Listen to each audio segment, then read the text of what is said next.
Bonjour à tous, aujourd'hui nous sommes le 21 juin, voilà, 21 juin, jour de la fête de la musique un peu partout, inauguré par Jacques Lang. Et puis, donc là, c'était en 1981, je crois, donc ça fait 40 ans, la fête de la musique. Et en fait, je vais vous montrer une vidéo et puis je vais vous parler en fait de le résultat des élections législatives en France qui a eu lieu dimanche 20, comment dire, le deuxième tour et dernier tour dimanche 20 juin 2022. Voilà, je vous montre ça puis après je fais mon commentaire comme d'hab. Une ex-femme de chambre d'origine ivoirienne a été élue députée au Parlement français dimanche. Présentée sous la bannière de la nouvelle alliance de gauche, NUP, Rachel Keke, 48 ans, a battu l'ancienne ministre des Sports du président Emmanuel Macron, Roxana Maracineanu, et obtient un siège dans la banlieue sud-est de Paris.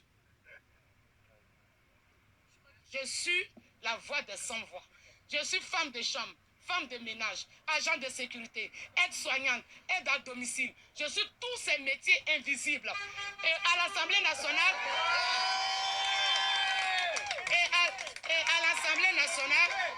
ces métiers seront visibles. Rachel Keke a fait partie de la vingtaine d'agents d'entretien, pour la plupart originaires d'Afrique subsaharienne, qui ont mené la lutte syndicale contre leur employeur dans un hôtel Ibis du nord-ouest de Paris. En joie, une énorme joie, c'est la victoire des sans-voix. On est dans la joie, donc on n'a pas de mots à dire. On a cru, on y est, on va à l'Assemblée, voilà. En mai 2021, près de 2 ans après le début de leur lutte, Rachel Keke et ses collègues ont remporté leur combat contre le géant mondial de l'hôtellerie, Accor, propriétaire de la marque Ibis, en obtenant une augmentation de salaire comprise entre 250 et 500 euros par mois. Je vais voir tous les jeunes de ma circonscription. Parce que ces jeunes qui n'en croient plus à la vie, ces jeunes qui sont désespérés, ces jeunes qui se disent non, la France, elle n'est pas bonne. La France, elle est mauvaise. Je dirais à ces jeunes, non. Aujourd'hui, Rachel Keke remporte une autre victoire, celle de pouvoir faire entendre la voix de ces métiers de l'ombre. Les députés du parti d'extrême gauche, la France Insoumise, ont soutenu les femmes tout au long de la campagne, ce qui a conduit Rachel à faire campagne pour elle lors de l'élection présidentielle. Son engagement remarqué a poussé le responsable local de LFI à lui proposer de se présenter comme député. Voilà, bon, on s'arrête là. C'est un conte de fait, diront certains.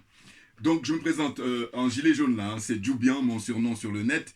Et donc, évidemment, je ne pouvais pas passer à côté de cette actualité-là avec cette dame courageuse, hein, Rachel Keke, si je ne me trompe pas, qui est d'origine de la Côte d'Ivoire. Bon, c'est tout un symbole.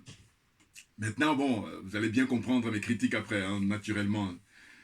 C'est la loi du genre, dirons-nous. Mais en tous les cas, j'ai beaucoup de respect hein, pour cette dame, qui est une grande dame d'une certaine façon, parce qu'en réalité, le métier qu'elle fait, c'est un métier très difficile, Dieu seul sait. Et d'ailleurs, elle le dit dans la conférence de presse, ou quand elle a interviewé, qu'elle fait le métier en tant que femme de ménage, en tant que femme de chambre, et en tant qu'agent de sécurité. Enfin bon, elle a, d'une certaine façon, ce qu'elle voulait dire, c'est quand elle sera là, maintenant, au Palais Bourbon, à l'Assemblée nationale, elle va pouvoir représenter tous ces métiers-là, qui sont des métiers très difficiles. Donc j'en profite pour leur rendre hommage, parce qu'ils méritent beaucoup.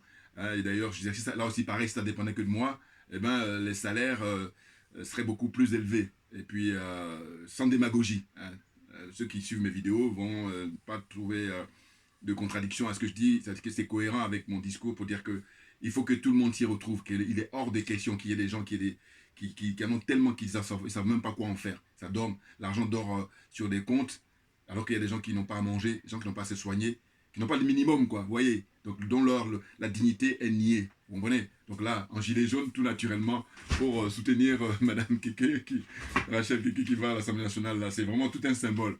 Et puis, bah, c'est intéressant d'une certaine façon, mais en même temps, à tout point de vue, hein, sur le plan politique, sur le plan sociologique, sur le plan, comment dire, des rapports entre la France et l'Afrique. Bon, pour ne pas oublier, parce que là, pour le coup, je n'ai pas beaucoup noté, c'est que ce que ça m'inspire, comme ça, très rapidement, avant de continuer, vous savez, quand les gens regardent ça, bon, évidemment, c'est partagé. Il y en a qui sont enthousiastes, qui sont très contents pour elle, et puis il y en a d'autres qui sont en colère, parce que figurez-vous que c'est une femme de chambre. Même si elle va à la chambre des députés, bon, là, je fais un peu de jeu de mots.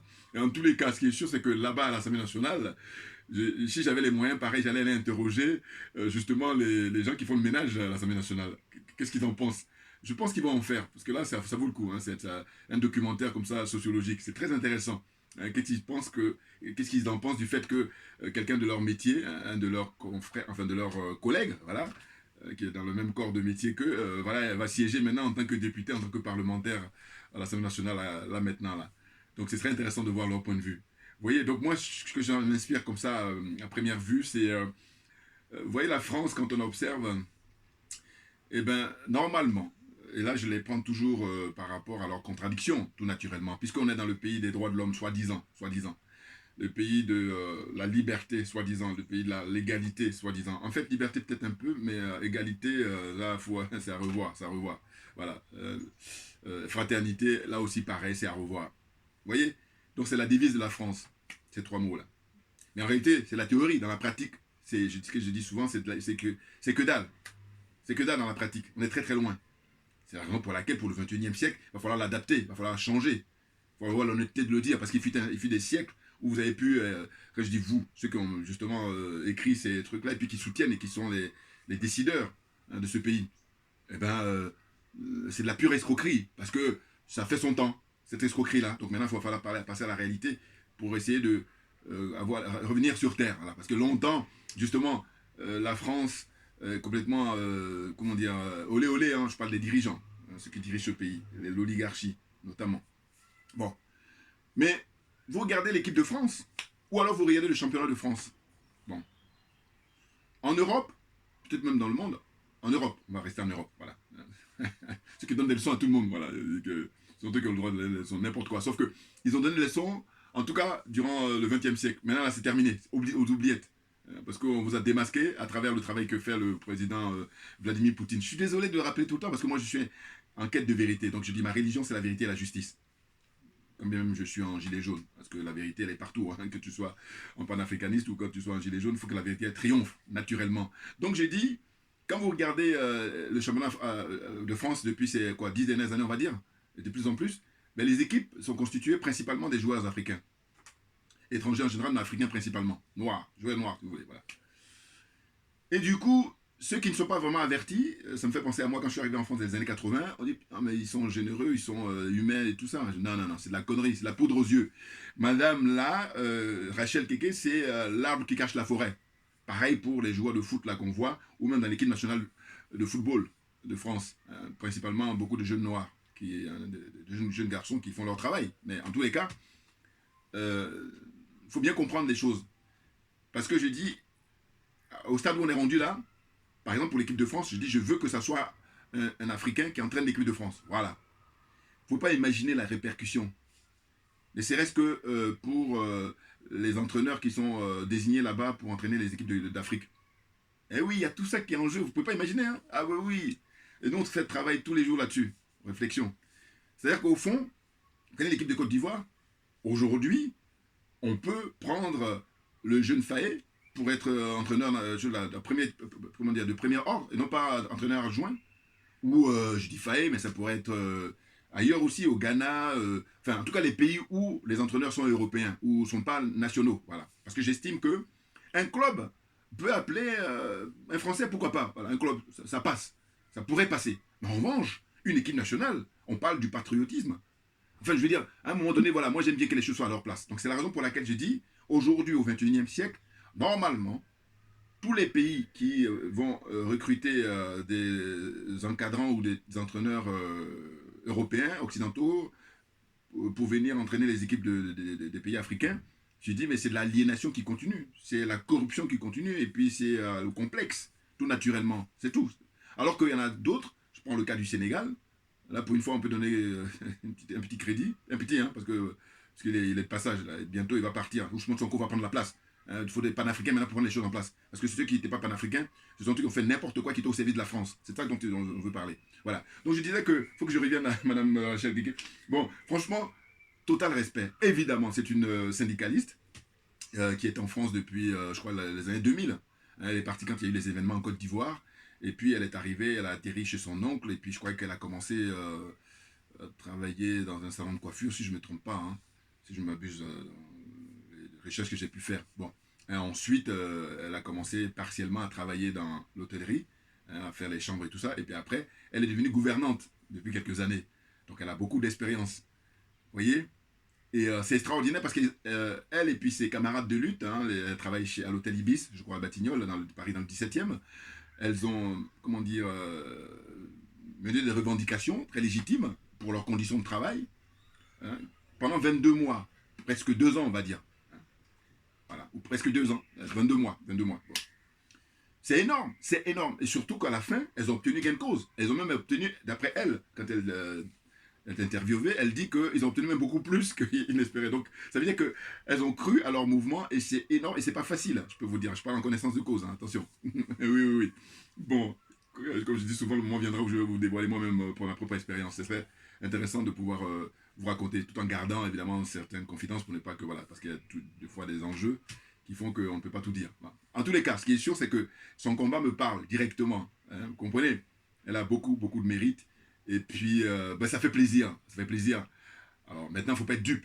C'est clair. Vous voyez? Il ne faut pas être dupe. Pourquoi? Parce que, au fond, qu'est-ce qu'elle aura comme pouvoir à l'Assemblée? Question. Ah bah oui. Maintenant, évidemment, moi en tant qu'Africain, je connais en tant qu'Africain, il y en a qui vont dire, qu'est-ce que tu vas encore chercher? On dit, Bia! Non mais on se connaît, vous voyez. Mais non, justement, il faut élever le débat, il faut... Oui, parce que sinon, on va jouer les amateurs, alors que je suis désolé, je dis, moi, quand tu as affaire à des amateurs, tu es amateur. Quand tu as affaire à des professionnels, il faut que tu sois professionnel. Parce que sinon, il faut savoir ce qu'on veut. Si tu veux perdre, eh bien, reste amateur, mais si tu veux gagner, il faut que tu sois professionnel. Là, comme ça, vous jouez égal à égal. Ouais. Donc au fond, c'est quoi? C'est que d'ailleurs, elle a été encouragée par ses camarades là, enfin en tout cas les gens du staff syndical, puis le parti politique. Enfin bon, là, ce qui me gêne un peu, mais qu'est-ce que vous voulez? C'est les Insoumis avec Jean-Luc Mélenchon, et puis je crois que voilà, bon, là pour les législatives, ça a été avec l'union des socialistes et puis des comment dire, des écologistes et des communistes. Bon. Donc c'est cet ensemble-là qui est allé battre campagne et pour rafler les sièges dans les différentes circonscriptions de France. Voilà, vous comprenez? Donc, c'est pareil, les gens qui s'y connaissent pas, ils vont dire, mais vous voyez, là, c'est la gauche qui a fait élire, machin. Non, la gauche est plus hypocrite que la gauche. Et là, parole d'espère. Attention, je dis, je suis accessoirement spécialiste de la France. Donc là, c'est là où c'est mon domaine, ça. Le domaine dans lequel on est. Ces gens de débats, ces gens de discussions là, faites-moi signe. Je peux apporter mon point de vue et vous allez voir que j'en sais beaucoup. Donc au fond, c'est dire qu'elle n'aura pas de pouvoir. Elle aura juste, on va dire là pour le coup, ses avantages en tant que parlementaire, bien entendu, c'est-à-dire voiture de fonction, comment dire, son écharpe, voilà. Quand il y a des manifestations, elle peut venir la ramener là, mais pour le coup maintenant, elle va plus venir avec, comment dire, j'allais dire du balai ou de quoi.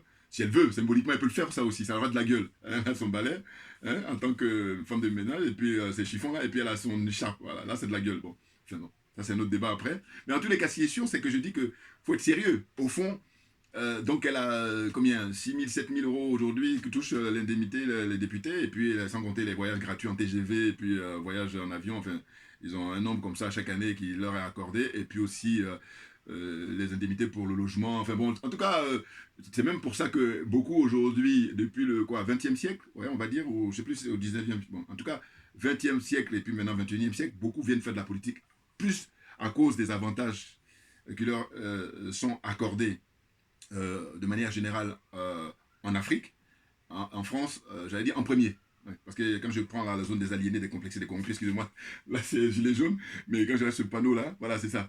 Ils viennent faire de la politique à 99%, c'est à cause de, comment on appelle ça, ils ont un niveau de vie, hein, voilà, un train de vie. Voilà, c'est à cause de ça. Sinon, l'idéologie, tout ça, c'est aux oubliettes. Voilà. Hein, je veux dire qu'il y a 1%, et là je suis gentil, hein, parce que j'aurais pu dire 0,5, je dis 1%. Il y a 1% qui, vraiment, l'idéologie, c'est-à-dire qui vient se battre là pour les idées, mais la plupart, c'est vraiment le confort de vie qui les intéresse. C'est clair. Vous voyez, donc moi je suis contemporain. Hein, très franchement, je suis contemporain parce que je n'ai pas un esprit de jalousie, ça ne m'intéresse pas parce que je dis que c'est une énergie négative, la jalousie, voilà, c'est négatif. Voilà, ouais, je suis content, elle s'est battue, mais par contre, maintenant, quand il s'agit de se dire les vérités, on va se dire les vérités. Voilà, et puis dans une démarche d'honnêteté intellectuelle. Voilà, c'est différent. Donc, pour dire quoi? Pour dire qu'au fond, Madame Rachel Keke, là, j'imagine en Côte d'Ivoire, puisqu'elle est originaire de la Côte d'Ivoire, quel est les avis là-bas, c'est-à-dire les gens de la rue d'une part, et puis d'autre part, surtout les hommes et femmes politiques en Côte d'Ivoire, voilà. Quel regard ils ont ils vont faire de la démagogie, parce que moi, alors que moi, ce qui m'intéresse, c'est qu'ils disent ce qui est au fond de leur cœur. Qu'est-ce que vous pensez? Il y a une femme de chambre qui est maintenant députée à l'Assemblée nationale française. Quand on sait que vous, la France est un modèle, vous prenez les élections françaises comme modèle. Hein, élection d'abord président de la République, voilà. Élection des députés, là c'est en l'occurrence. Élection des sénateurs, voilà, sénateurs. Alors que ici, je vous dis, ils sont en train de réfléchir depuis des décennies. Bon, c'est vrai que là aussi c'est pareil, ils prennent du temps, ils sont comme ça. Mais en tout cas, il y a une réflexion qui est menée depuis 20-30 ans sur le fait qu'il faut, comment dire, fermer le Sénat. Parce qu'on estime que c'est une institution qui bouffe de l'argent. Voilà. Il n'y a pas besoin, on peut se contenter que de l'Assemblée nationale. Voilà. Je trouve que, justement, comme la France, elle prend de l'argent des Africains hein, pour justement alimenter tout ça. C'est pour ça que justement ça traîne. Autrement, si c'était eux-mêmes leur propre argent à la sueur de leur front, je peux vous dire qu'ils allaient fermer le Sénat depuis les années 80, si j'ose dire. Voilà. Ou même peut-être avant. Voilà. Donc là, ils vivent sur la sueur et le sang des Africains. Ça, je vais le dire tout le temps. N'en déplaise à ceux qui sont malhonnêtes. Bouah, j'ai pas le temps, Assimi Goïta. Oui, même en gilet jaune, bien entendu. Parce que je dis la vérité, elle est partout. Elle n'est pas seulement réservée quand on se met en costume de panafricain. Alors que, en tant que panafricain, je ne suis pas en costume, je le suis. Le plus fort de moi-même, intérieur. Voilà. Vous voyez? Donc, au fond, l'élection, petite note que j'ai prise, c'est donc le second tour et le dernier, hein, parce que Macron s'est ramassé. Je me disais ça, je me disais, bon, pourvu qu'il se ramasse, comme beaucoup de gens d'ailleurs, c'est très le minimum. Et à titre de rappel, attendez, je vais fermer parce que sinon, excusez-moi. Hein. Voilà. Voilà, comme ça on n'a plus de bruit. En fait, je me répète, je l'ai déjà dit dans mes vidéos passées, qu'en réalité, l'élection présidentielle qui a eu lieu d'abord en avril dernier en France, au premier tour, c'était M. Mélenchon et Mme Marine Le Pen qui sont arrivés en tête. Et que si je suis gentil, je mets M. Macron en troisième position, au premier tour. C'est-à-dire qu'il est éliminé dans le premier tour, M. Macron. Maintenant, ceux qui ne s'y connaissent pas, ce que je dis là, il y en a qui sont même en train de zapper ou voilà, ils vont dire cause toujours, tu dis n'importe quoi. Mais ceux qui s'y connaissent, ce que je dis, bien entendu. Voilà. Vraiment, il faut avoir une expérience, j'allais dire, au niveau de l'analyse politique, au niveau de l'observation, et puis bon, voilà. Tu ne peux pas comme ça débarquer, et puis non. Ça demande beaucoup d'années de réflexion et puis d'observation. Et donc, deuxième tour, on devrait avoir normalement Marine Le Pen et M. Mélenchon. Sauf que M. Mélenchon, en gros franc-maçon, qu'est-ce qu'il fait? Il est dans la combine, tout naturellement. La combine veut qu'en fait, il accepte le rang qu'il a occupé. C'est-à-dire qu'il est arrivé en troisième position. Alors que non, la troisième position, c'est à la rigueur Macron. Parce que moi, je dis, ça se trouve, Macron même, il est arrivé en quatrième ou cinquième position. Hein, si le jeu démocratique avait été réellement respecté. Or, tout est pipé. La première manière, regardez, là, quand on a eu l'élection des députés, eh bien, on nous a expliqué qu'entre les deux tours, enfin, en tout cas, oui, il y a eu le premier tour et le deuxième tour, il y a les partisans de Mélenchon, tout ça qui était en train de dénoncer les magouilles qu'il y a eu pour le décompte des voix dans certaines circonscriptions. Vous voyez, mais même avant ça, moi je parlais même de l'élection présidentielle, j'ai dit que s'il n'y avait pas eu de magouille, si c'était une élection transparente, si on respectait le suffrage des Français, Macron était battu, c'est sûr et certain. Mélenchon, par contre, était, dans le meilleur des cas, élu dès le premier tour. Et puis, dans le pire, un second tour avec Marine Le Pen. Et comme on sait, ils ont leur fameux repli républicain, ça j'appelle ça repli hypocrite, voilà, le concours d'hypocrisie, voilà, c'est ça, j'appelle ça le concours d'hypocrisie. Parce que je dis, vous ne pouvez pas dire à chaque fois quand il y a un deuxième tour qu'il y a le repli républicain. Pourquoi il n'est pas fait ce repli-là en permanence? De manière à ce que même le Front National, on fasse une loi et puis c'est terminé, on dit, bon voilà, compte tenu des valeurs que vous défendez, vous ne pouvez pas prétendre à concourir au jeu démocratique, par exemple. Or là, c'est l'hypocrisie, mais la plus prononcée. Et je dis que en matière d'hypocrisie, la France, ils sont champions du monde. Hein. Voilà, là, il faut qu'on soit d'accord. Donc, alors, récapitulatif, l'Assemblée nationale, c'est le Palais Bourbon en France, la Chambre des députés. Alors, il y a 577 sièges à pourvoir. Et là, pour 2022, là, les résultats qui viennent de tomber, là, ça a été officialisé le lundi, puisque c'est toujours comme ça, hein, le ministère de l'Intérieur, le lundi, c'est le lendemain, ils donnent les chiffres définitivement. On dit que Macron et toute sa bande, j'allais dire, eux, ils ont récupéré 245 sièges. Autant dire qu'ils ont perdu. Quand je dis perdu, je veux dire qu'auparavant, ils avaient plus de 300. Voilà. Or, ce qu'on nous dit, c'est que, normalement, en fait, il faut avoir 289 sièges pour considérer, pour être majoritaire, voilà. Puisque, quand on divise, 577, ça nous amène à 288,5. Et donc, voilà, on arrondit, donc on dit 289 députés, hein, puisqu'il n'y a pas, voilà, comprenez, hein, le calcul arithmétique est vite fait. Donc, il faut avoir un minimum 289 pour estimer que tu es, voilà, tu es majoritaire, puis que tu fais ce que tu veux. Quand tu veux faire passer tes lois, tu n'as besoin de personne puisque tu as ta majorité. Mais là, ce n'est pas le cas là, cette fois-ci. Hein? Ça a été le cas pendant 5 ans, et regardez les conséquences. Pendant 5 ans, on a éborgné des gilets jaunes, des citoyens français qui ont manifesté de manière pacifique. Alors cette fois-ci, j'ai pris une petite serviette parce que c'est vrai que je transpire facilement. Excusez-moi. On a donc éborgné les gilets jaunes, on a pas moins de 30, hein, pas moins de 30 ont été éborgnés, pas moins de 11 personnes sont tuées, sont mortes, et puis sans compter les mutilés, les gens qui sont détenus arbitrairement, j'insiste toujours là-dessus parce que je dis, un pays qui se dit démocratique, on ne peut pas avoir ça, parce que les gens, ils ont manifesté pacifiquement, très clairement, vous voyez. Et donc, 245 pour Macron, et puis pour le parti de, comment on appelle ça, de gauche, c'est-à-dire Mélenchon, les socialistes, les écologistes et puis les communistes, ils ont récupéré 133 sièges. Marine Le Pen, elle vient avec 89 sièges. Là, elle a multiplié par 10 ce qu'elle avait auparavant. Le Front National, auparavant, ils ont changé de nom, parce que le Front National, c'est Canal Historique avec son père. C'est beaucoup plus sérieux. Là, on est avec... elle a été, comment dire... manœuvré par l'oligarchie, hein, ils l'ont dompté, voilà, hein, comprennent ce qu'il peut. Et ensuite, la droite, les Républicains et puis l'UDI, là, eux, ils ont 74 sièges. Puis après, il y en a qui ont 4 sièges. Bon, je ne me suis pas intéressé trop à ça parce que j'ai donné les 4 gros, là. Hein. 245 pour Macron, 133 pour Mélenchon et puis les gens de gauche, 89 pour Marine Le Pen, hein, et puis les gens de droite classique, on va dire comment ils appellent ça, droite républicaine, si on veut, 74 sièges. Bon. Donc, on nous parle qu'il va y avoir le 5 juillet prochain dépôt d'une motion de censure. C'est M. Mélenchon, la grande gueule qu'il a, il commence déjà à annoncer la couleur. Mais tout ça, c'est vraiment, je veux dire, agitation dans le bocal. Parce que tout est bien manœuvré par l'oligarchie. Bien entendu, pourquoi? Mais parce qu'au fond, le jeu va consister à quoi? À ce que M.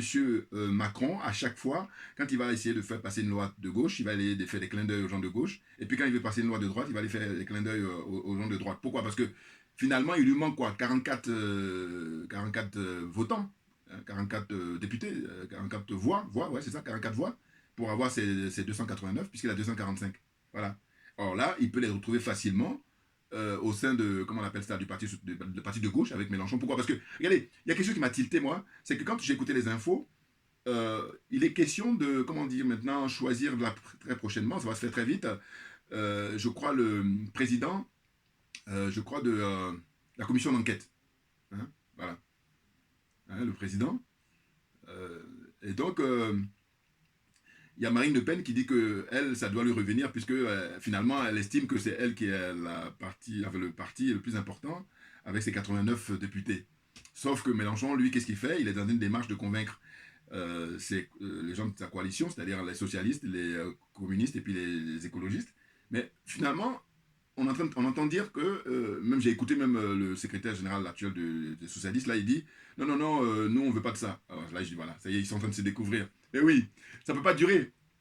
C'est-à-dire que le jeu il commence déjà. C'est-à-dire qu'il se dévoile, à savoir que c'est l'oligarchie qui décide de tout. C'est que moi, je dis toujours par mon bon sens, je dis mais comment vous pouvez expliquer que vous avez fait une coalition pour obtenir les, comment on appelle ça, 133 sièges? Et puis là, maintenant, quand il s'agit d'aller au bout, parce qu'il faut aller au bout maintenant, c'est la commission d'enquête, ça va consister à faire du sérieux. C'est-à-dire, quand il y a, comment on appelle ça, une loi qui doit être votée, on va essayer de vérifier en faisant des enquêtes sérieuses. Or là, ça va faire dans l'embrouille, le champion du monde. Voilà. Que dans l'embrouille. Vous voyez? Et donc, j'ai dit, non, il va surfer là-dessus. Sauf si, vraiment, bon, la démocratie, elle respire. On va voir, mais en tous les cas, moi, je ne serais pas surpris si jamais on voit que Macron reste pendant 5 ans. Voilà, c'est ça. S'il ne reste pas, là, je serais surpris, mais s'il reste, je ne serais pas surpris. Et puis là, il y a la Première ministre. La Première ministre, normalement, si on était dans un pays nordique où la démocratie est respectée, ou même en Angleterre, eh bien, la Première ministre devait démissionner là. Parce qu'elle a été nommée quand on a eu le résultat du second tour de l'élection présidentielle. Mais maintenant, là, quand on a les résultats des législatives, elle devait démissionner parce qu'il y a juste une majorité relative. Et donc, si elle doit voter des lois, quand on fait le cumul de l'opposition, normalement, comment dire, toute l'opposition, hein, évidemment, les lois ne pourront pas passer. Donc du coup, la logique voudrait que normalement, même s'il était courageux, il ne peut pas le faire, mais, parce qu'il sait qu'il ne peut pas se faire harakiri. Il n'a même pas de sens, parce que si, comme on dit, c'est prévu dans la Constitution, par exemple, si, comment dire, j'ai oublié un truc, excusez-moi, hein. Ah là là, je viens de me rappeler. J'espère, parce que ma batterie qui se décharge. Voilà. Oh là là, super. Échappée belle. Voilà, on a de la chance. Sinon, ma batterie elle est coupée. Là, ça va être la catastrophe. J'aime pas trop. Voilà. Parce que, bon, je peux reprendre, mais bon, c'est fatigant. Même si je dis c'est un plaisir de le faire. Hein, sachez que c'est une thérapie et un plaisir. Mais en même temps, voilà, comme je parle comme ça en fruit, donc, vous comprenez, quand c'est écrit de bien à la fin, c'est facile. Parce qu'il y a juste à relire. Bon. Donc, au fond, c'est mon inspiration comme ça qui vient au fil de l'eau. J'aime ça. J'adore ça. Donc, je disais quoi? Je disais qu'en fait, dépôt d'une motion de censure prévu le 5 juillet. Bon, là aussi pareil. Est-ce qu'ils vont tous s'entendre? Parce que s'ils s'entendent tous, évidemment, ils vont la renverser, le gouvernement. Mais ils ne vont pas tous s'entendre et du coup, Borne là, il va continuer. Et je disais que M. Macron, il ne pourra jamais dissoudre parce que s'il dissout, ça va être peut-être même pire. C'est-à-dire qu'au lieu qu'il ait 245, à moins que l'oligarchie commence à sortir les dossiers parce que l'oligarchie détient le dossier de tout le monde. C'est pour ça qu'ils ne font pas le malin. Et oui, en apparence, ils font le malin, mais au fond, ils ne peuvent pas parce que c'est pas eux qui décident. Là, je vous dis, on donne l'illusion aux Français en général et puis comment dire, enfin, au monde entier en général et aux Français en particulier que nous sommes en démocratie alors que non, c'est pas du tout la réalité. C'est juste une façade, c'est juste, comme dirait un collègue, il dit c'est du flan. Vous voyez? Moi je dirais c'est de la pacotille, par exemple. Vous voyez? Donc, il y a 3 ministres de Macron qui ont été battus. Hein, et puis aussi des personnalités importantes, hein, notamment je crois que ça devait être l'ancien président de l'Assemblée nationale. Mais lui, il m'a fait rire à l'époque quand il était pris en flagrant délit, puisque les débats sont télévisés. Et ben, on voyait à un moment donné, il y a une loi qu'il a fait voter, enfin une disposition de la loi. Et puis, les gens en tout cas ceux qui étaient présents, même si ce n'étaient pas nombreux, mais il y avait plein qui étaient contre. Et lui, il dit non, non, c'est bon, c'est validé. Et ils ont dit, mais non, mais pourquoi vous avez encore là, pareil, les images sur Internet? Je vous dis, c'est un pays qui est unique au monde. La France est un pays unique au monde. Ah oui, c'est clair. Excusez-moi. Ah oui, c'est un pays unique au monde. Et là, je parle en connaissance de cause. Après mon vécu, l'expérience de vie ici. Vous voyez? Donc, la question, voilà, qu'il ne faut pas oublier. Les députés, là, je tiens à rappeler, j'avais déjà fait une vidéo spécialement pour ça. Il y a une fresque, justement, qui est là-bas, dans le couloir de l'Assemblée, qui est mise en place depuis 2011. Enfin, 2011, non, 1991, excusez-moi. Donc, ça fait 31 ans que cette fresque-là, qui est... C'est quoi? C'est en fait une caricature du rire d'un noir, hein, comme ça, avec les grosses lèvres, comme d'habitude, hein, un peu comme sur Banania, là, les publicités. Et ben voilà, mais grandeur nature sur 20 x 2, donc 40 mètres, là-bas, dans les couloirs de l'Assemblée nationale. Donc, j'en appelle à ce que les nouveaux députés, là, maintenant, fassent supprimer ça définitivement, parce que rien ne justifie, si ce n'est simplement humilier le noir, humilier les Africains. Donc, par conséquent, tous les députés qui siègent au Palais Bourbon à l'Assemblée nationale, y compris Mme Rachel Keke, bon, même si c'est vrai que la pauvre, voilà. Mais en tous les cas, ça y est, tu as égalité là, hein, parce qu'au niveau du traitement, tu as les mêmes indemnités. Donc voilà, à partir de là, il va falloir dénoncer ça en conférence de presse. Voilà. Convoquer une conférence de presse, dire voilà, c'est pas normal, en 2022, alors qu'il y a eu des pétitions qui ont été ouvertes depuis 2019, alors que moi, pour moi-même, je dis, mais depuis que ça a été mis en place, il suffisait que les gens dénoncent, puis on arrête tout. Oh non, ceux qui ont mis ça en place, je vous dis, c'est ceux-là qui parrainent le jeune David, là, comment il s'appelle, j'oublie son nom, le jeune Malien là, qui est adopté, et puis les Camerounais comme celui qui ne mange pas de manioc, ou bien qui est encore... voilà, plein de gens là comme ça qui viennent sur Sud Radio et racontent leur vie, et puis voilà, que la France... Bon, je n'ai pas envie de revenir là-dessus. Bref, vous aurez compris. Et donc, qu'est-ce que je voulais dire? Cette fresque-là, il faut la dénoncer ouvertement, et puis qu'elle soit remplacée, ou qu'il y ait un mur blanc, tout simplement. Voilà. Hein, comme ça, on est dans un respect mutuel. Or là, vous êtes à vous contenter de vos petits miettes là que vous avez, et puis vous laissez humilier comme ça. Hein, parce que ça concerne les Noirs, hein. Donc les frères et sœurs, tous les parlementaires qui sont d'origine africaine d'abord, ensuite les Obono, la compagnie, hein, et je disais qu'il faut faire quelque chose. Hein, et puis ceux qui sont d'origine caribéenne, hein, les afro-descendants, tout ça, c'est pas possible.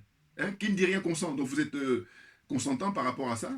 Je dirais même que ceux qui viennent d'arriver encore, bon, mais on peut leur accorder un crédit, mais ceux qui sont là, notamment Mme Obono, là, ça fait 5 ans que vous étiez là en train de siéger, vous passez à côté de ce truc-là, et vous faites comme si ça n'a pas existé. Vous acceptez en fait vos indemnités, puis votre dignité, vous asseyez sur la dignité, si j'ose dire.